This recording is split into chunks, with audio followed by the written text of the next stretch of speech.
What's going on, y'all? This is Mike Brown, and I just wanted to say thank you for tuning into the show. You know, y'all are here for me every week, getting me through these times, and I just wanted y'all to know that I'm here for y'all in whatever way you need. Please feel free to reach out on the social media, through email. Get in touch with me. I'm here for y'all. Know that none of us are going through this alone. Also, I just created a Patreon, so if y'all would like to subscribe to the Patreon, please do. I would love the support. Thank you so much. And this is The Art of Letting Go. Yo, what up? This is Mike Brown, and this is The Art of Letting Go. Letting go. Thank you, Byron. So today, this is my first show with 5 guests. 5 guests that I've been knowing since like 2004-ish, 2005. You know, so we've all seen each other's journeys at different places and shit. Would y'all mind introducing yourselves to the people? And you can put your graduation year out there too. Who want to go first? James Woods, aka that yoga dude. Will feel free. Xavier grad from 2008, way back in the day. I'm the one that used to bully Mike in college, and I changed my life. I don't bully him no more, and I'm doing okay, y'all. Go ahead, Crenshaw. Crenshaw, class of 2008. Crenshaw, kind of funny on Instagram. Yeah. You plug yourself at the end, not at the beginning of my Okay. All right. And then you get a little show, start acting big time. Okay. Yo, fuck about this show. All right, no. Sean Thomas, Mr. Thomas Invest on Instagram, Twitter, and every other thing that you can think of. Class of 2009. And Mike, Mike was my freshman year roommate, and Crenshaw was freshman and sophomore, and Crenshaw was my roommate for my 2 senior. Was it 1 senior year or 2? Or it was my 4th and 5th year? Yeah. Okay. You roommate 2 years? Yeah, because we end up staying. Yeah, that's what it was. We got it. We paid $300 rent. Right, everyone, cheap as hell. Chris Bordenay, class of 2008. Been knowing Mike since freshman year, and half of us used to throw parties together, talk up entertainment, forever. And that's our journey. What's good, y'all? It's your boy, Be Easy. You heard me? I was being silly. Class of 97. Byron Young, class of 2006, the old head of the crew. Oh, come on. I think I've known Mike since, I guess he was a freshman. Shout out to J Mike, who brought me into the fold. What else did I say? I don't plug myself. No, you can plug yourself. Okay, at Prodigy 5002 on Instagram, my gram be popping, and at We Doing It Well is my professional page. I'm a psychiatrist and stuff, and do emotional wellness work, like James too, and with James and with Mike too. Check out our stuff, doingitwell.org. Check it out. Hey, Crenshaw, what made you change your name? I don't know. I guess I wanted something related to comedy, and I can't remember what it was before. So good marketing strategy. Yeah. Not as good as Sean's background, but close. Funny. So how are y'all doing? How y'all doing during this time? I'll go first. Double Dutch. I'll go first. I'm doing a lot better this week. I feel like it really took me about a month to get used to not being able to run free and get acclimated to stuff. This has been a lot better week of me settling into my routine and just feeling better about all the stuff. Yeah, so I feel a lot better this week and moving forward and stuff. I'm doing good now. I had some good conversations, some good interaction. I killed it on karaoke last night. Sure did. I'm doing a lot better, so I appreciate you asking, man. Working my way through it. What did you sing, James? I see you looking at me. I can tell by your eyes that you're feeling me. And I really want you to be close to me. So would you dance with me? Dance with me. 112, Dance With Me, circa 2002. Yeah. I'm glad you came through, man. Shit. What made you do it? I'm curious. I was on Instagram and I was like, oh yeah, it's that time. And I wanted to support, man. And it was a good time seeing people and seeing Mike do his thing. Like it felt like a good time, and I definitely needed to have a good time. And so, and I wanted to show my skills as an artist as well. I feel that.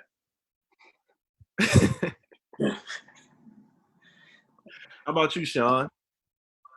I'm doing better, man. The first 2-3 weeks was like, it was like a weird place because like I didn't really know how to really feel. Like I'm used to like I'm in a routine and I have to stay busy in order for me to be productive. Like I had too much time in my hand. And so I didn't know how school was going to be. But the bright side of those first 2 weeks was I got to spend a lot more time with my daughter. So like that was like super fun. Like that was the only thing I was really worried about. I wasn't really worried about school or my students. You know, that's weird to say. And then probably like last week was the first time I felt like normal or back to myself, where I was just like everything started clicking again. Because at first I was just I don't know, just in a different mindset. Like I didn't know what to really think or how to feel. But now I'm kind of in my groove, and so I feel real good now, real good.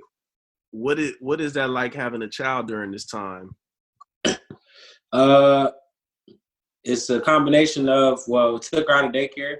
Like for me, you know, like before you have a child, you just think about yourself. If I didn't have a child, I probably wouldn't think about Corona as bad as I do, because I like even taking her out of daycare. Took her out like mid-March, and some people were like, "You taking her out too early? Like, it's not that serious." But I would have hate to think or something that her to get real sick while she's at daycare and I'm at home. You know what I'm saying? Like that'd be kind of weird for me. So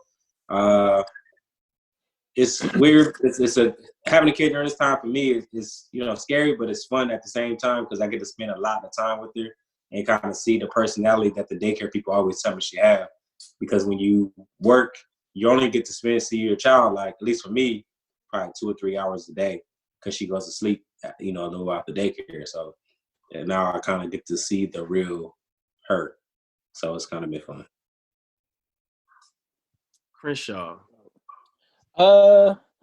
Yeah, like everybody else, kind of getting into better place. I'm sorry. I got a question. My bad. Go ahead. Sorry. Cutting off Crenshaw. But Sean, do you take your kid out? Your kid, I'm sorry, what's your daughter's name again? Sydney. Yeah. Do you take Sydney out in public? Is like so our neighborhood, like we have like this, you know, pretty nice community, so whatever I could take her around the lakes and stuff like that. So we go on our walks. So I don't know if that's considered public or not, like because there's nobody near us. But we go on our daily walks, probably like 2 or 3 miles a day, just around the neighborhood. But as far as like around people, no. So somebody may be jogging past, but usually people like go to the other side or something close, or not close, but we do go either in the backyard or go on our walks. I like the flex of your neighborhood. You got a backyard. You live in a pretty nice area. I like that. Got a 10-mile lake out back. Catfish, delicious. People do be fishing in the lake though. That's crazy though. But yeah. But yeah. Any more questions? Nah, it's been cool. It definitely has been an adjustment to just being. I'm a fairly homebodied person already, but just not being able to leave and not having nowhere to go. Like even if you like trains and buses and shit is still running, but ain't shit open to even go nowhere. So getting used to that, and yeah, definitely the windowless room is kind of that's a little bit more difficult than previous. And so this was supposed to be just like you come here and sleep and be living my life out there, but now it's like, oh shit, I got to be in here hours at a time. So that takes some adjustment. But other than that, I feel like with all the with the COVID shit, I I guess since I haven't been directly affected by it, it's still just like this kind of a theoretical thing. Almost, I understand it's real and all that, but it's still just like it's happening out there, but kind of feels like swine flu or something where, yeah, it was something that's happening, but I don't know. I ain't got sick myself yet, so. But, hanging in there, starting to come to grips with the normalcy of the weirdness. Yeah. Be easy. Is that me? I thought you wanted to save the coolest one for last. Go ahead, Chris. That's why I saved Chris. You want me to go or Chris? Yeah, nigga, you. Oh, I get it. You said that's why I said Chris for last. I get it. So y'all know I'm pretty extroverted. I'm a mixed brother. And so it was definitely hard, particularly those first 2 weeks. I didn't feel sad, but I definitely probably looked sad in terms of just laying on my couch in my drawers eating chips and shit. I was doing a lot of eating chips in my drawers, watching TV. But no, it's actually been a blessing in disguise. So because I do so many activities and so much randomness, like that's like a chunk of my life, I just had this huge vacuum that I've like had to add some structure to. And so I always was a praying person, but have been more structured about when I do it. And then I meditate. I use a really dope app called Balance to do that. And then I do these brain like training games on an app called Elevate, which is cool. And then I get active. I've been working out outside, like so running, bike riding, and stuff like that. So just stuff I like either never really did well or in a structured, consistent way I've been doing. So and also like just emotionally, I feel like because I'm always active, I never had enough time to just sit and be present with myself. I was teasing. I think I told James this the other day. It's almost like one of those 10-day retreats where they say like once you go on one of those 10-day silent retreats, once you go on the day 3, people always say you start to get all this unconscious stuff just bubbling up that you have to kind of reckon with. And so I feel like I've been still and silent like that, and it's been powerful. It's been good. Yeah. Dope. That's what's up. Yeah. So I don't know. I've been a little still worried about this situation. Just because early on it was worse for sure. Like I had probably trouble sleeping some nights. And usually I sleep very well. So I don't know. I'm just so worried about how far this is gonna dip for everybody in their pocket and health wise, and if it could be a Great Depression type of situation. So that's a little fear for me. As far as being at home by myself, I'm good with that. Like I've just been working out and cooking and I haven't really been feeling any bad energy there. But the like larger things that are happening kind of outside of my space, I am concerned about still. That's real. How are you, bro? You said what? How are you? I'm doing good, man. In the beginning I was kind of fucked up, like just really, really just feeling lost without being around people because I don't really have to be with people all the time, but just having that opportunity to connect with people and like just see people and shit, I kind of get fueled off of that. So yeah, it was really tough at first, but I think what kind of turned it around for me was when I had my first online class with the kids and realizing like, I have to be stronger for something else than myself. Be strong for myself as well, but I know it's other people that are dependent on me as well. So I got to get myself right in order to be there for those people. So I did. It's funny that you said it, like being yourself, like you give, like giving yourself. I think because I give myself so much that this time was like needed to kind of recalibrate to help me realize like, what is, your family is always important, but you got to make me realize even more like your little one and everything else around you is more important than kind of what your goal or what your ambition is. Like, of course you still want to do that, but you kind of have to realize like what the important things in life are. So that's that made me think of that when you said that. Yeah, I'm kind of looking at this time right now as almost like a computer and updating the operating system. You know, some of the shit that just don't work for the new program, I got to get rid of that shit, and I got to, you know, work out the bugs and shit. And that's kind of what it's been for me. Definitely. What are y'all routines looking like right now? Like, do y'all have routines in place? I've still been working, so I mean that's taking up a chunk of my time. But aside from the stuff that I said about the meditation and the prayer and the brain training in the morning, I try to do something athletic at least once a day. So like in the evenings, I'll come home and I'll go out to Santa Monica and run, or take my bike out there and ride, or I'll just ride around downtown or run around downtown. So yeah, it's been cool. I'm a big guy, so I never consider myself a runner, but it's actually been pretty nice. I can't say I've ever felt the runner's high, but the notion of like getting my second win and keeping going, and so running about like 1.5 to 2 miles a day. It's been fun. It's been cool. And I also was taking the steps. I do like 30 flights of steps or whatever. I'm just trying to keep my body and my mind and my spirit healthy. I've also been eating pretty bad, but I only eat once a day pretty much. Like I feel like I don't have a reason to eat 3 times a day because I don't do nothing other than that one little workout. So I'm trying to get my diet right, but it's not the worst. But yeah, I can definitely go to Del Taco. James and might put me on a Del Taco. So I'll be going to Del Taco. Same thing I said. Kind of speaking to the runner's high. I was thinking last night, because I went running last night. I was like, man, you know, I'm relaxing so much and doing so much shit that, you know, I can't really think of too many things that raise my heart rate like that. So, you know, what if anything is like bringing y'all some excitement or like getting your heart moving fast for you right now?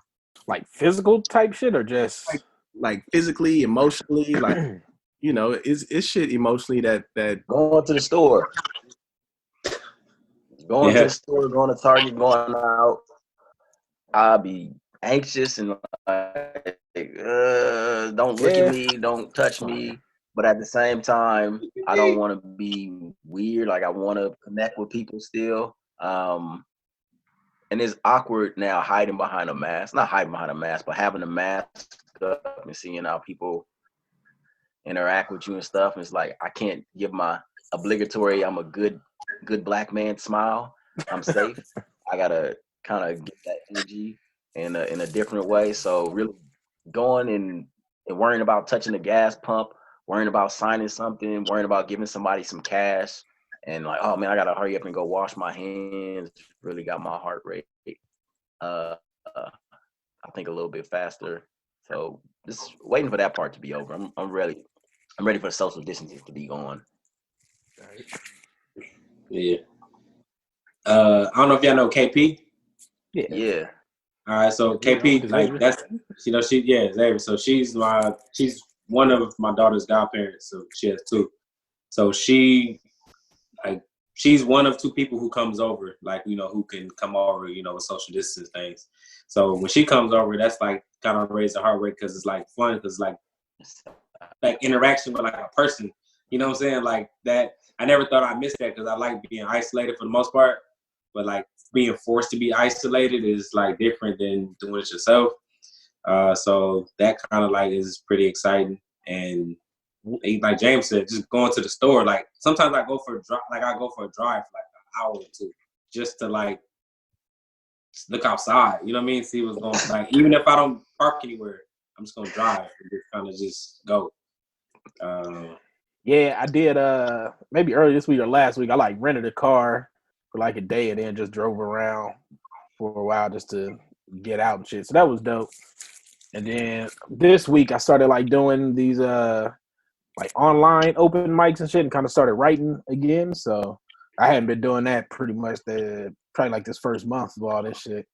So that was exciting, like figuring out, oh shit, I can come up with new ideas and shit like that. So are you more creative now? Not really. Like I wasn't doing nothing creative really. Shit, like I said, like I just started like rewriting and going over shit. So not being able to interact and shit, not, you know, seeing stuff, that shit kind of had you fucked up. Yeah. So I actually, there's a girl I've been dating, and dating, just going on dates. But I like her a lot, and have been more consistent with her than I've probably been with anybody in a long time. And she's very special, I must admit. And at the same time, I feel like I'm like learning new things about myself being this consistent. And it's been a lot of growth for sure. And I think in some ways it's a testament to her just for being really dope. Also, in terms of just like, I've been like a commitment phobe forever. And so just being in therapy for long enough to like really go in and really explore what that's about has been good. And it's nice to see like movement in that. And so the notion of being able to like stick around and date someone for longer than like a month or two has been nice. And so, yeah, this has taught me a lot. And also in that quiet time, I talked about like this, like just exploring what I feel and why I feel what I feel and all those things. So yeah, that's been a cool thing for me. That's the commitment or just being consistent about dating one particular person has been a thing I've struggled with for a long time. And so it's been nice to like be able to stick around and really enjoy it and kind of learn and grow and that kind of thing. But yeah, it's cool. Can I ask you a question, Byron? Sure. So is it because of being kind of quarantined that you feel you are being more connected to this young lady, or is it something deeper or different? So I actually think before the quarantine even happened, it was already happening. But I definitely think the quarantine was like a good, it was like a what do you call it? Like a catalyst, like a what's it called? Something that like an enzymatic thing that like kind of progressed it more expeditiously, if that makes sense. So yeah, I definitely think it was definitely happening before the quarantine. And I hope she would say the same, but definitely the quarantine is definitely kind of giving it more depth and weight or whatever. So like she's pretty much the only person I see during the quarantine. And it's been fun. Yeah, it's been really cool. And again, I haven't had a consistent person I did consistently in many years.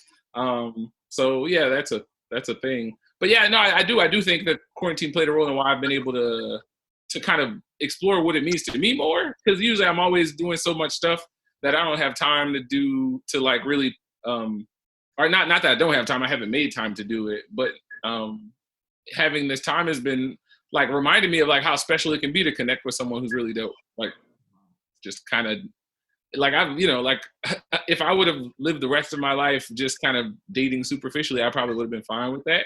And I would have been missing out on stuff I just didn't know I was missing out on. So it's been good. It's been good. Sorry, would you? So to fit, like, when you with somebody like quarantine, it forces you not to be like kind of physically touching and doing that nature. You kind of forced to like talk and learn more about the person.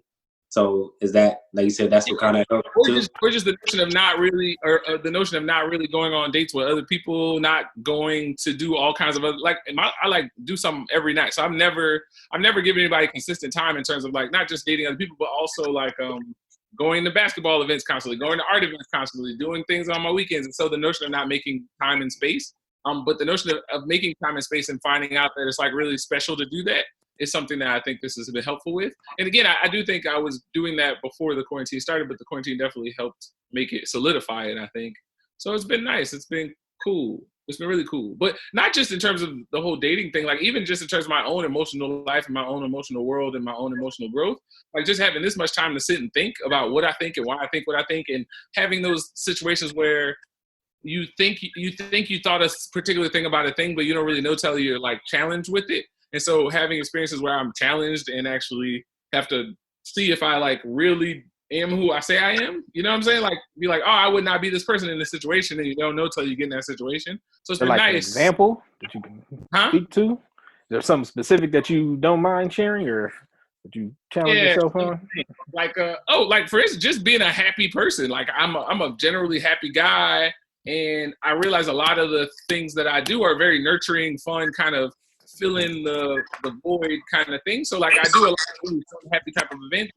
Like my life is pretty fun. I always go somewhere, do something or whatever. But the notion of like, okay, so you're a happy guy, but when all that stuff is stripped away and it's just you sitting in your house for 24 hours, where's your joy then? Like, is your joy really this internal thing? Or is it this thing that you've been like kind of filling in piecemeal with all these activities and events and all this stuff like that? It's right. Cool to like and change myself to be like, oh, okay, this is different, and also like to rise up and be like, oh, well, I do get to keep a sense of my joy, and that's cool. Like that's probably the biggest example of like, oh shoot, like who am I when all the fun stuff ends and I just sit and I'm not Mr. having fun with my friends. I'm just sitting by myself. Right. It's been powerful for sure.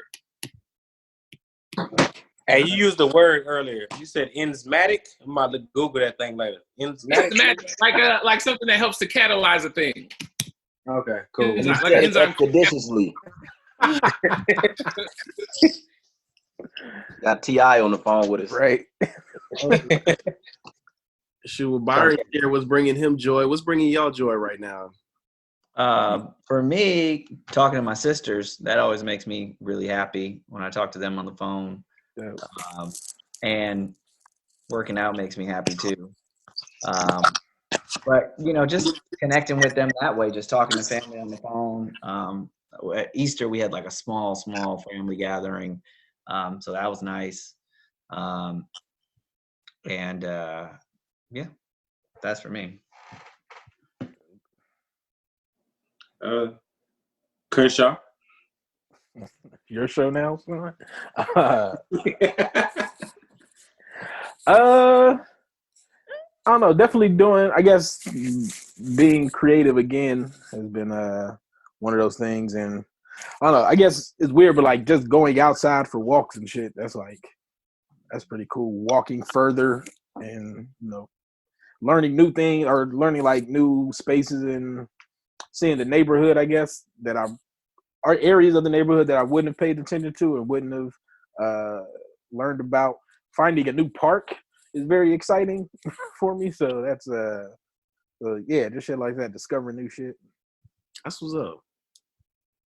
Being outside, like I'm always like in the house, you know what I'm saying, or I'm at from an event or from point A to point B, or I'm always inside a building or something like that. So just being outside, just makes me happy. Like I didn't realize like how much I really enjoy it or how much I missed it. So just being at the park or like not necessarily or just walking around or riding a bike or something like that. Those little activities that some people do on a normal basis, but I really don't. So now I think it's something that I'm gonna continue doing even after we could get off house arrest. House arrest. Yeah, I'm definitely a nature guy and always incorporate it into what I do, and now have more time to do it. And I really found out how I was leaning on my routine to not fall into like just despair and funk and anxiety. But my routine kind of gave me a false sense of, everything's normal because I'm doing the same thing, but stuff ain't normal. So I really had to look at my routine and like, all right, James, you're going to have to switch it up, adjust, because the whole world is moving around you. You can't just lock yourself in. And I really just been having that realization of like, okay, James, you can switch it up. You can stick to a lot of parts of your routine and carry them over, but your routine is not going to save you from the world changing. Like you got to address that and move with it too. And realizing that has brought me more joy in stepping into doing more Zoom stuff, doing more just internet stuff in general, like fun internet stuff. And and I'm in a relationship, got a little and spending time with her is nice. Spending time with my family, Why you got some militant when you start talking about? Yeah, I know, right? Like that Kelly accent came out. You feel me? So he just got out of jail. I know, for real. That's exactly what I thought. Got out the pen. I was there for 5 years, never been tested. Right. Girl, help me down. Help me down. It's Have my ramen. being able to connect with somebody and show them love. I was guarding my heart all this time. If we was enzymatic, you feel me?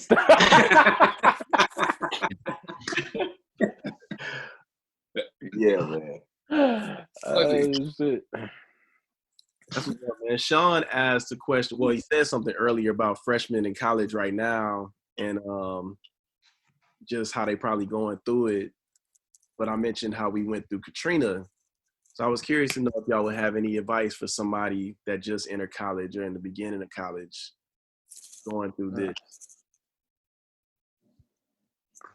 Now, I would say, like, so I had some, in my family, I had some corona scares. Like, some of my family members got really sick, including even my sister, who got pretty sick. And so at the time, I was terrified, right? Like, I was like, oh, people who get sick like that, I don't know if they make it. So I was like, oh my God, like my sister and two of my favorite closest cousins, I was terrified. And it made me realize just how much, like, I have a very big extended family, and I've always loved them and appreciated them. I've never been distant or like that. But it made me realize how much I, like, care about my folk, like, because it was like, man, when the threat of losing them was, like, heartbreaking.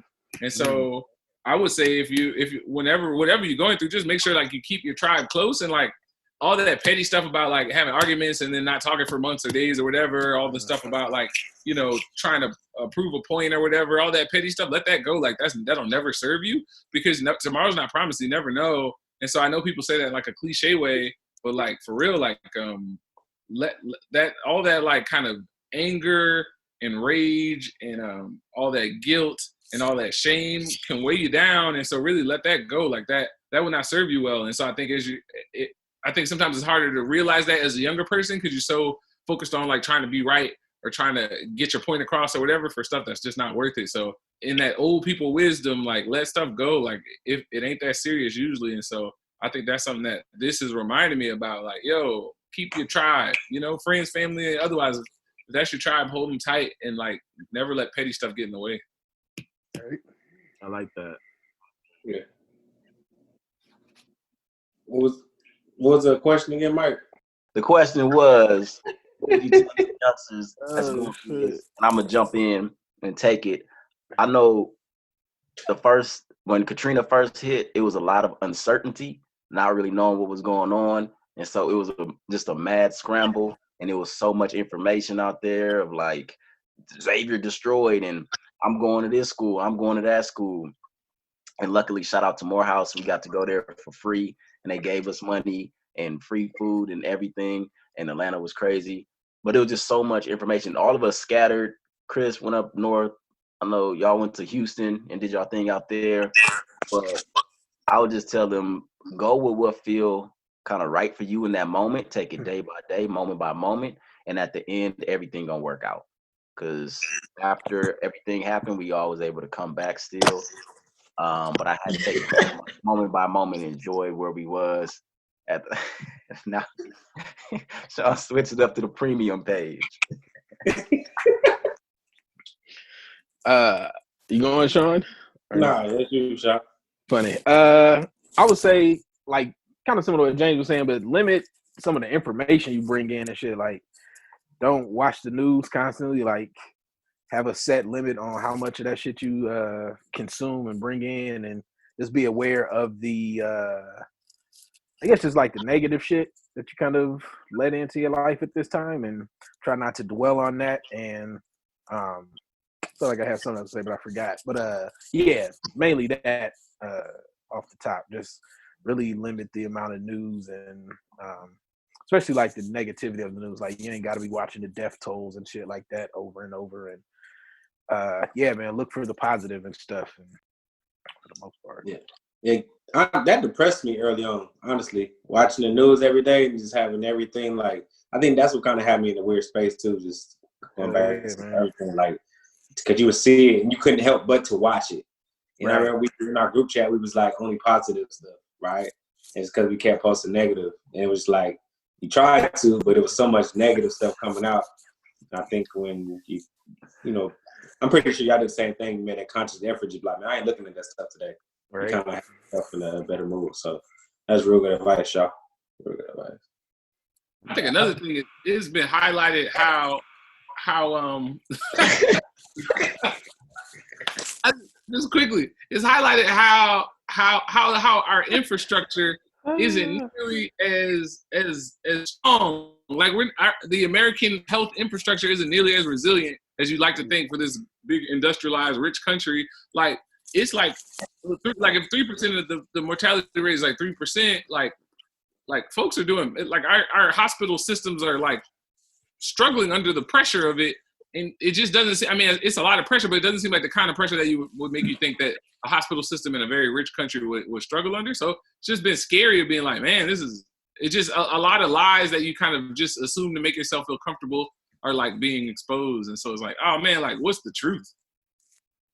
Sorry, Chris. No, it's fine. That's a good point. I'll touch on what you said and then I'll say some of my own thoughts. But I don't know. I think it comes down to money spent. You know, it's like, you know, it's a capitalist system. So you're going to only put enough resources in of what you think is going to happen. So you're not worried about the 500-year flood. You're just like, okay, let's make it the next 20, 25 years or whatever.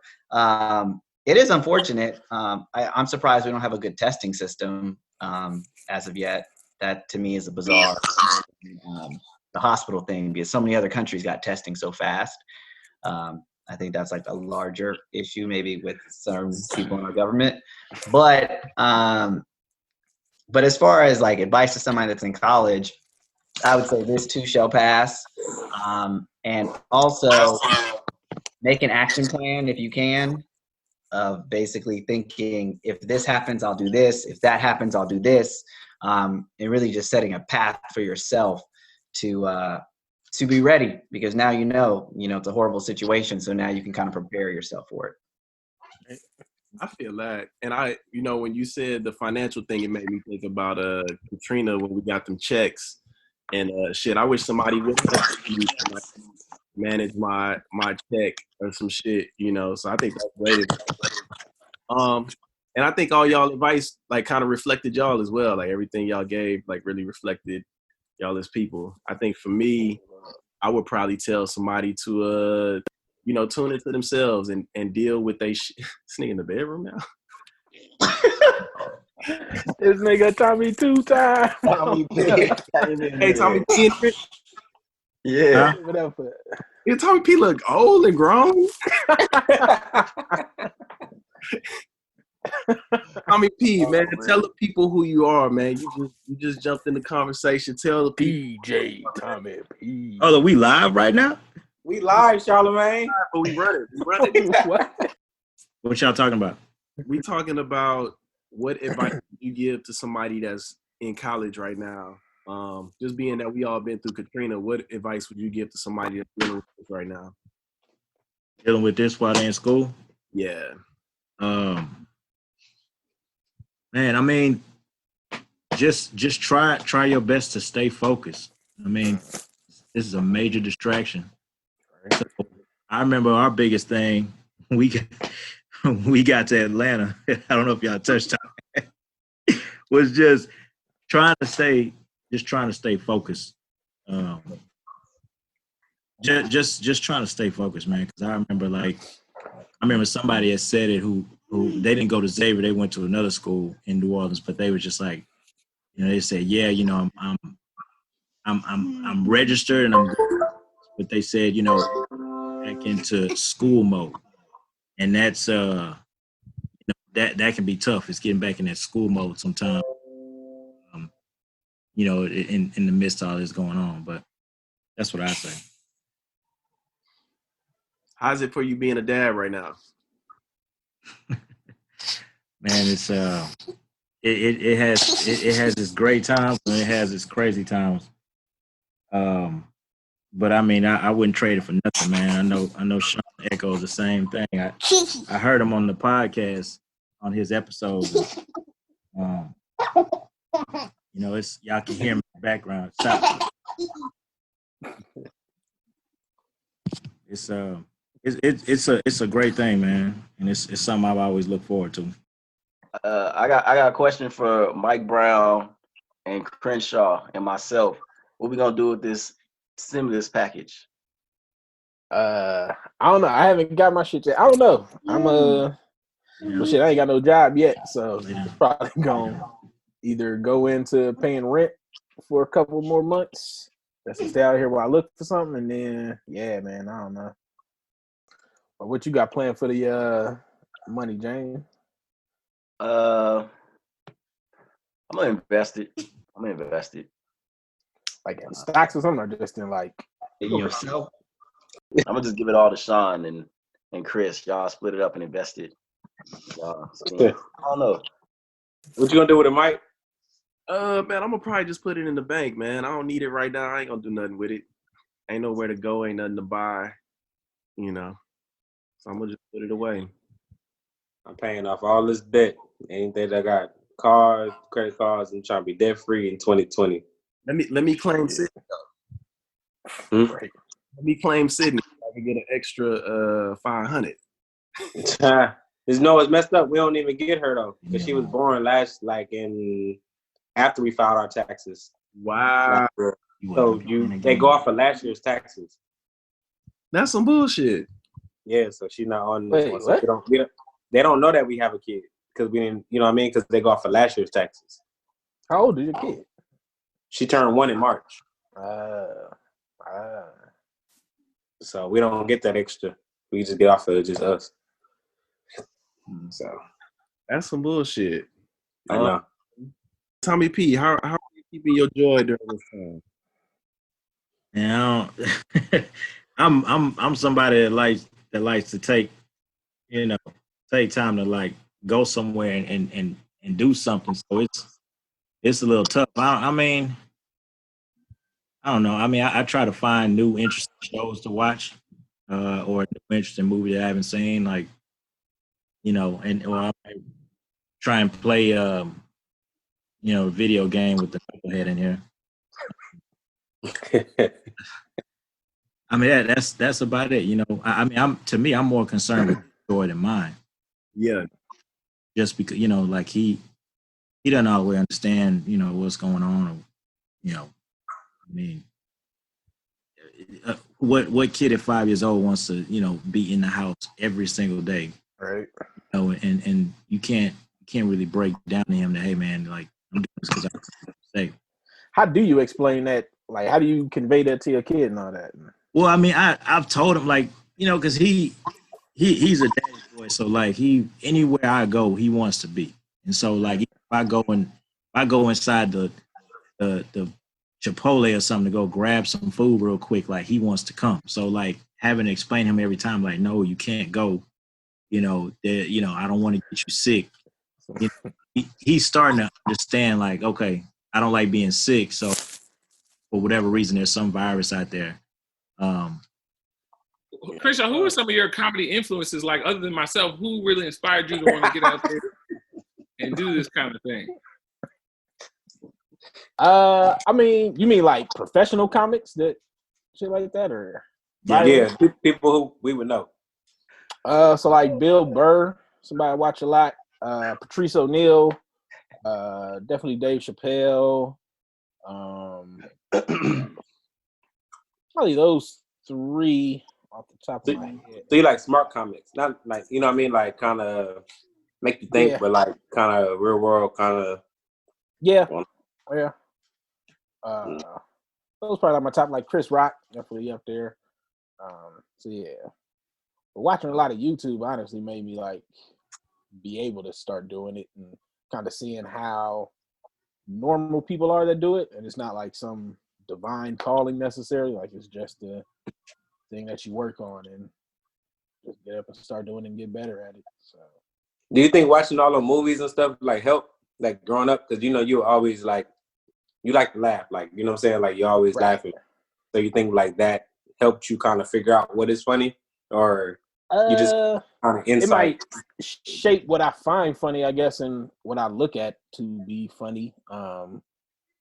But it's a different thing. It's a different thing, like watching and then kind of starting to do it. Like that's a whole other aspect of it, and trying to figure out how to make other people that you don't know laugh and shit that don't have the context of knowing you and knowing your sense of humor. So being able to just take those ideas and put them in a way that they can just be immediately digestible to people. So like, I feel like you conquered like your worst fear with comedy in a way, because like, everybody, all in college, like you were always seen like the shy guy, you know what I mean? You're funny, you make dope, but you kind of like shy. So what kind of made you like taking the stage scene? Like that's the most scariest thing like ever. You know what I'm saying? Really honestly, like I said, like watching YouTube and like being able to see how So like you'll watch like a comedy special and it's like, and you might say like, oh shit, they just come up with these dope jokes and this is hilarious for that thing. But if you like watch a lot of YouTube videos and you can kind of see like how the joke evolved over time, or like you'll see somebody telling a joke in a video that was years before, like, oh shit, they've been working on this shit for like years trying to get this down for the special and shit. So, or like watching them in interviews and they kind of say the same ideas kind of over and over. And it's like, oh, it's not this thing where they just come up on the spot. Like it's just really like anything else, like you just work at it for a while. So, yeah. So, do any of you guys, other than Mike, have any artistic like endeavors that you guys are thinking about stepping out into that you haven't, or even Mike, if there's something you haven't done yet? I know Mike, you do a lot of art stuff already, but any of y'all got some like hidden artistic stuff that y'all thinking about putting out there more in the world? I wish. I don't know, man. I just be doing what I feel. Like I really, I said except for Mike. I just being silly. I'm being forced to be more creative through my marketing with the stuff that I do, creating posts, using images, and really figuring out what works. So like through graphics and just different platforms, doing the dance challenges and all that kind of stuff. But just it's forcing me to be more creative. So Mike, I know you I've seen you dabble in pretty much every type of creative medium I can think about, from like graphic design to music to beats to the podcasting or whatever. Are there any artistic things that you haven't tapped into that you want to? Because I can't think of one that you haven't done from visual art to performing art. Yeah, anything you haven't done that you still want to do? I don't know yet. I don't know, nothing I can think of off the top of my head. What's your favorite? Like, you know what I mean? Like your thing that you feel like you most talented at. Or that you most passionate, or talent or passion, you know, could be the same thing, I guess. I would say I'm probably most talented at talking to people. Does it matter which age group, or just? No matter what age group. I think just being able to connect with motherfuckers is like my talent. It's a good time. In front of kids, I could sit in front of some elementary kids and do that shit. I could go sit in Inglewood by my family out there. I could talk to some college people. I could talk to old people and still be able to make that connection and just get people to open up. It's very weird to me. What used to be how people open up to me. I've kind of just accepted that shit now. I feel like you're in a different space. So like, what's your worst fear at this point? I just think it might be fearless on the internet, man. This nigga does everything. You know what's so crazy? I just told myself recently, I was like, man, like I can't go back to being how I used to be. Like I can't act shy now. I can't hold myself back because I'm not doing it right now. So, but my biggest fear is probably not. Oh wait, let me see. No, probably not accomplishing all the things that I'm supposed to accomplish in this lifetime. Yeah. What about you? How has this all affected y'all life goals or y'all life plans? Like, I set some plans in place, and it affected me because it affected my income and stuff. So things got to be pushed and moved around. Any of y'all have major plans that got affected by this? Byron getting married. Plans for me, and I mean, you know, especially like coming up on that 100th episode, I had plans of like doing shit. But I think rather than thinking so far ahead, for me right now, I shifted into what's going on right now. You know, so it's like, what can I do right now? How can I be effective right now? Because it ain't really too much that you can fucking do. So you gotta simplify the plan. You know, I think we talked about like what I really want to do right now is just bring joy to people. I feel like that's all I gotta do. It don't have to be no real complex plan of how it has to be done. The thing that probably affected my major plan was like invest fair, you know, that I was doing. Like it was supposed to have take place last weekend, and I had like in March I had like over 300 people registered. So my goal was to have 600 people registered to attend. So because this happened, I had to like pivot, and we had to do everything virtually. So the numbers wasn't, it was cool, but it wasn't what it expected to be. So I was putting so much energy into that for like a couple months, and then for it to just be like, can't happen. That was kind of not cool. You know what I mean? But you got to pivot, you got to transition, and it was able to open up to an audience that wasn't going to be there. So that's probably the biggest thing for me. Because you have your yearly goals or monthly goals, and then you're not able to reach it, so you gotta adjust it. So you gotta feel like, am I successful? It's something I can't control. It's something I couldn't control, so I can't really say it wasn't a success. So something you told me, Sean, that still kind of stands out to me during this time when we were talking was about just building during this time and not so much feeling like you gotta just be putting shit out and having right now, like building your audience or building whatever it is that you're trying to do. And it's funny, somebody else told me the same thing, just basically like, how you show up for people right now is what you'll get back in the long term of all of this.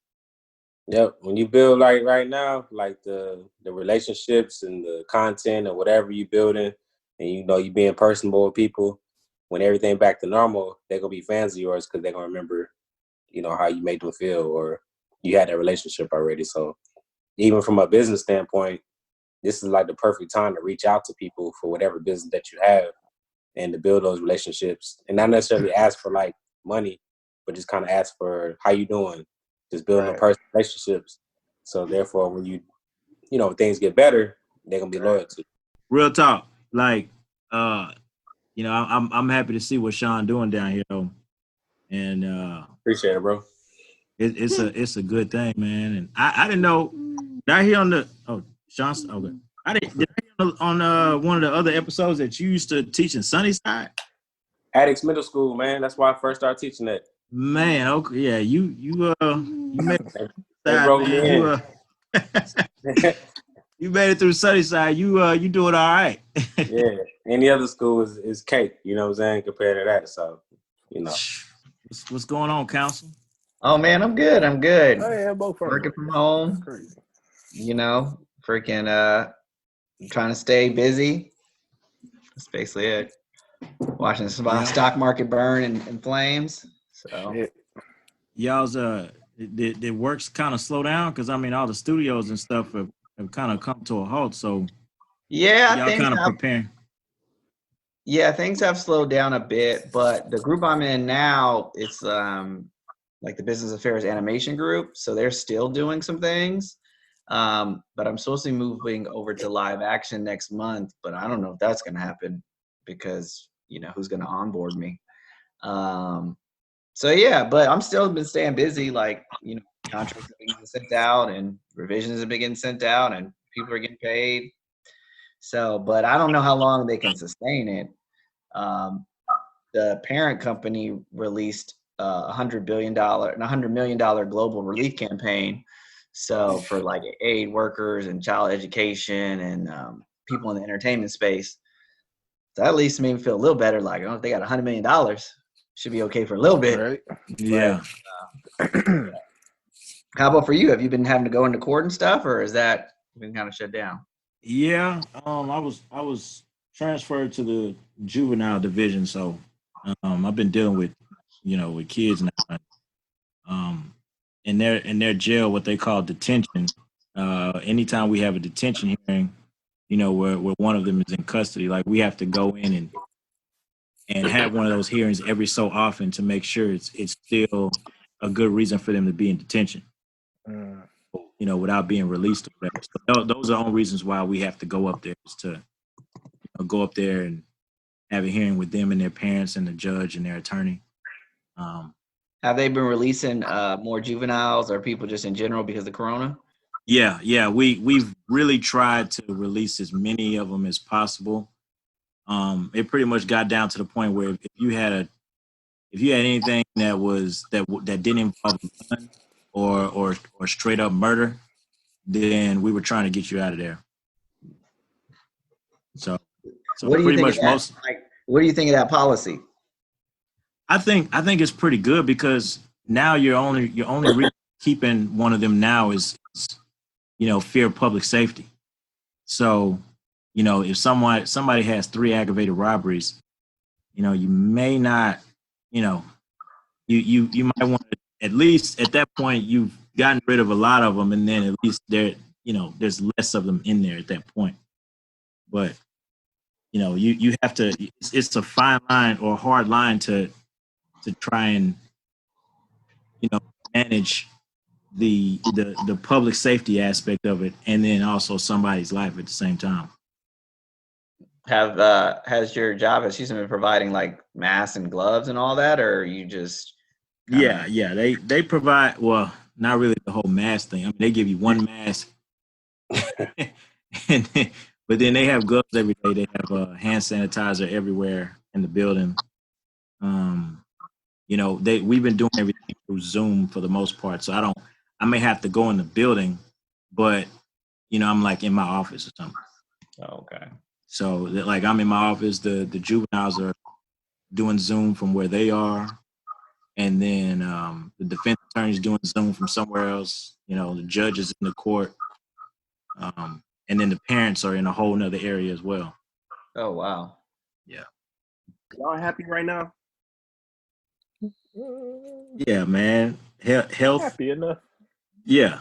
I think health, good health, and I'm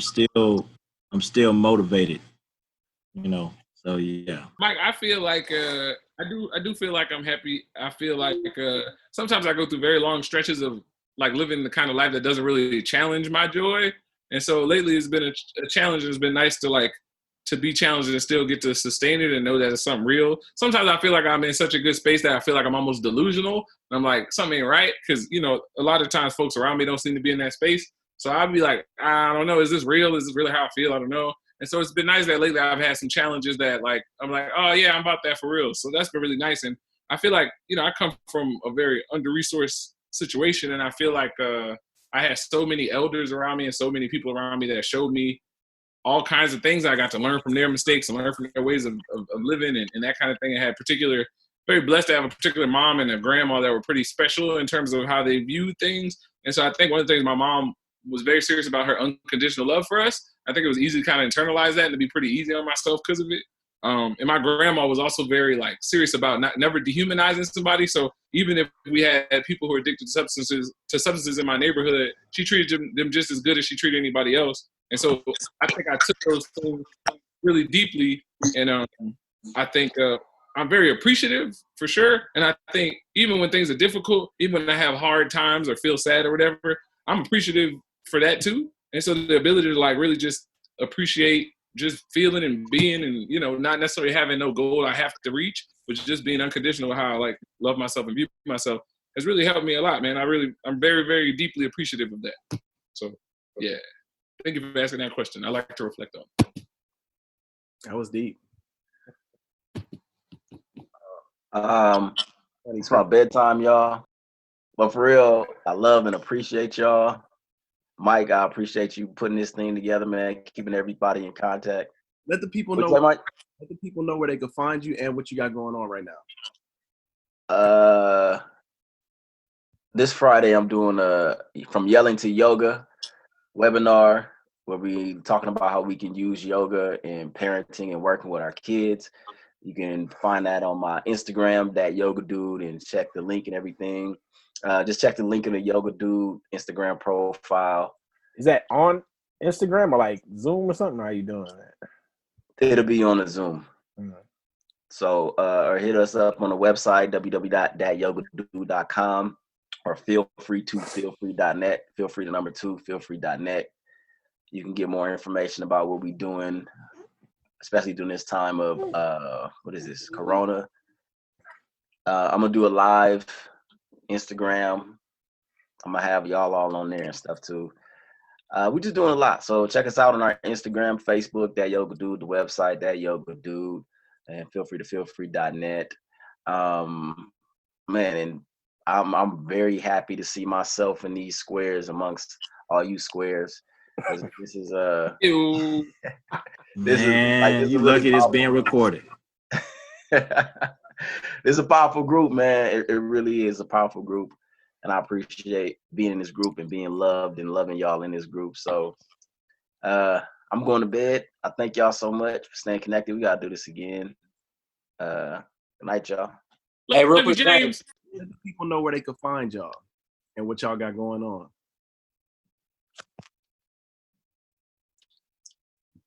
So you can check out my website, doingitwell.org. That's DOINGITWELL.org.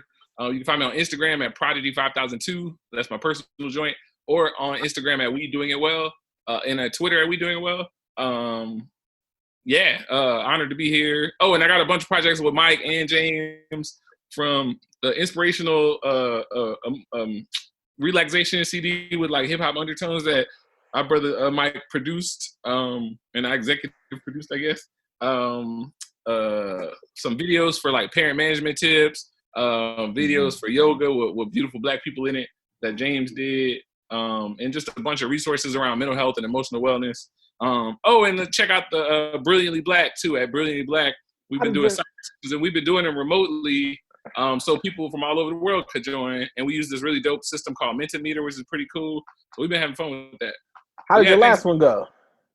Oh, it was dope. It was really good, actually. They've all been really sweet. Like, the platforms work perfectly to do it remotely. It's like, I actually was teasing it might be better doing them like this than just doing them in person in terms of logistically. It's just so easy and light to lift, you know? Yeah. It's been dope. Yeah. And I like the last one, like, I had my sister, my niece, my cousins were on it. I had friends from Oakland and Austin and New York and LA. It was cool, man. It was really cool. Nice. I'm gonna have to find out more about that. Yes, sir. Tommy P, where can the folks find you? They can't. You could hit up Mike Brown, or you could hit anybody else in here, and they'll tell you how to. Yeah, man. Young Fabulous. Mr. Thomas Invests. That's like every handle: YouTube, Twitter, Instagram, all that stuff. Investingyourself365.com, or you could just Google me. Okay. You know what I'm saying? Name will pop up. A lot of different things. I said that for Crenshaw. See if you're gonna say something. But Google me. Opening your workshops to the public. Say it again. You're gonna start opening your workshops to the public. They are. All my workshops open to the public. You know what I'm saying? The next month. When this podcast come out? I'll probably put this one out, if not this Friday, next Friday. All right, cool. Well, what we have coming up at the end of the month, I think it's gonna be April 30th. When are you doing your event? Because I'll say April 30th. April 30th. No. So you can do it. You can do it now. I mean, you can put it out soon, like whatever. I was just saying, so it'll be time for people to, whatever. Yeah. So April 30th is we're gonna do a virtual stock market workshop. My students, usually every year we do a workshop in person where they teach like 100 to 150 people, but now they're gonna do it virtually. So they're gonna lead a workshop and they're gonna teach the community or youth as well as adults how to invest and just different things, financial literacy, how to budget, how to do those different things. So that's gonna come up April 30th. Okay. Crenshaw, where can the people find you? Find me on Instagram, Crenshaw Kinda Funny. I have yearly updates. Often I post stuff on there. Pretty much Instagram. I'm trying to get better, although not very successful with it. Trying to get better, posting more and being more sociable on the social media. But yeah, Crenshaw Kinda Funny IG. That's it. And last but not least, Chris, I'm gonna have to bring you back for your own episode. This is your first time on the show. My first time too, man. You ain't. you don't. Well, I'll be that one that the forgotten one, man. I swear. And you feel like because every time I talk to you, knowing about all the episodes and shit, I feel like you be right there with me, shit. Boy, I tell you, boy. Yeah, you, Chris Crenshaw, Byron, y'all, blah, oh, damn, Tommy P. Oh, yeah, that's right. Chris, you can find me at Oracle on Instagram. If you like photography or travel or things like that. I'm not as creative as some of these other people with outside businesses, but mine's is just for fun. All over the world, Globetrotter. Right. If you need somewhere to travel or you want to know where to go post-Rona, you holler at Chris. Oh, yeah. I'm gonna close out so we can just talk on this motherfucker. Oh, hold on. Let me shout out Sean. His workshops. I actually got to go to one of his workshops last week. On understanding the stock market. It was a good time. It was good folks in there, and it was nice and definitely very digestible. So plug Sean's business. Good. Appreciate it, Byron. Appreciate it. Using these educated words, he'd be like majestical. Digestible, like easy to digest. Oh, come on.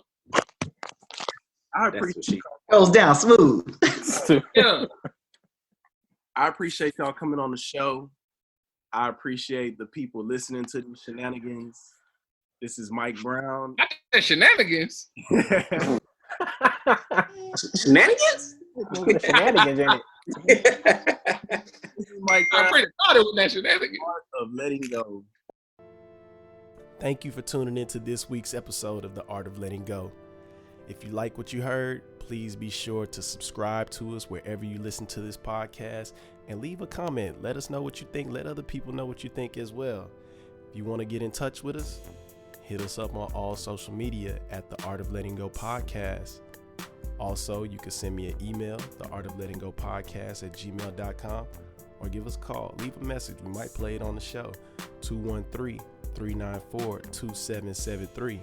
Also, if you would like to support The Art of Letting Go, we got some really cool merch, as well as we're now on Patreon. You can find us, The Art of Letting Go Podcast. Subscribe to us. Thank you guys for listening. This is Mike Brown, and this is The Art of Letting Go.